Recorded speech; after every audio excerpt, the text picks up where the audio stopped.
एक बार की बात है, एक बार एक अध्यापक एक संपन्न परिवार के शिष्य के साथ कहीं जा रहे थे। तो उस शिष्य को कुछ मजाक सूझी, क्योंकि उसको रास्ते में किसी गरीब मजदूर के जूते दिखाई दिए। उसने अध्यापक से कहा, गुरुजी, अगर हम इन जूतों को छुपा दें तो कितना मज़ा आएगा। देखते हैं कि मजदूर पर इसका क्या असर पड़ता है। अब उसको तो मजाक सूझ रहा था, लेकिन गुरुजी ने कहा कि नहीं, गरीब इंसान के साथ इस तरह का भद्दा मजाक करना ठीक नहीं है। उसने कहा, क्यों ना हम इन जूतों में कुछ सिक्के डाल दें और देखें कि इसका इस गरीब मजदूर पर क्या प्रभाव पड़ता है। उन्होंने ऐसा ही किया। जैसे ही मजदूर अपना काम करके लौटा और उसने एक पाँव अपने जूते में डाला तो उसको कुछ कठोर सा महसूस हुआ।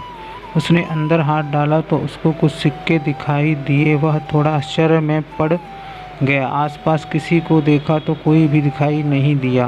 वापस उसने दूसरा पैर अपने जूते में डाला और वापस उसको उसमें कुछ सिक्के दिखाई दिए। अब दोनों जूतों के सिक्के को उसने अपने हाथों में रखा और प्रभु की तरफ इशारा किया, हे प्रभु, पता नहीं किस भले मानुस ने यह सिक्के मेरे जूते में छुपाए हैं, लेकिन जिसने भी छुपाए हैं उसको मेरी दुआ है ताकि इन पैसों से मैं अपने बच्चों और पत्नी के लिए कुछ खाना और दवाइयाँ ला सकूँगा। और इतना बोलकर वह चला गया। इस बात को शिष्य और अध्यापक दोनों सुन रहे थे। अब अध्यापक ने शिष्य से पूछा कि अब तुम मुझे बताओ कि तुम्हें कैसा महसूस हुआ, तुम्हारी पहले वाली मजाक या मेरा यह तरीका। तो उसने कहा कि गुरुजी, मैं आपसे क्षमा चाहता हूँ। अब मुझे समझ आ गया है कि सच्ची खुशी किसी चीज़ में है। जब हम किसी की मजाक उड़ाते हैं तो हमें कुछ पल का आनंद मिलता है, लेकिन इससे हमें बदुआ मिलती है। लेकिन अगर हम किसी की मुश्किल परिस्थिति में मदद करते हैं और उसकी भी हम मदद करते हैं, उसको भी नहीं पता कि हमने उसकी मदद की है, लेकिन अंदर ही अंदर हमें पता है कि हमने उस इंसान की मदद की है। यही सच्ची खुशी है। जब हम दूसरों को खुशी देते हैं तो हमें सच्ची खुशी मिलती है।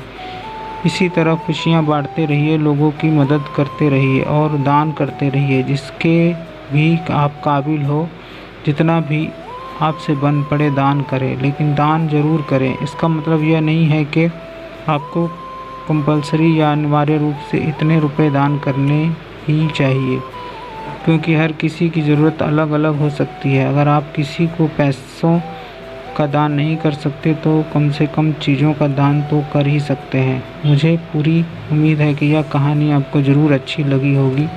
आपका कीमती समय देने के लिए दिल से शुक्रिया।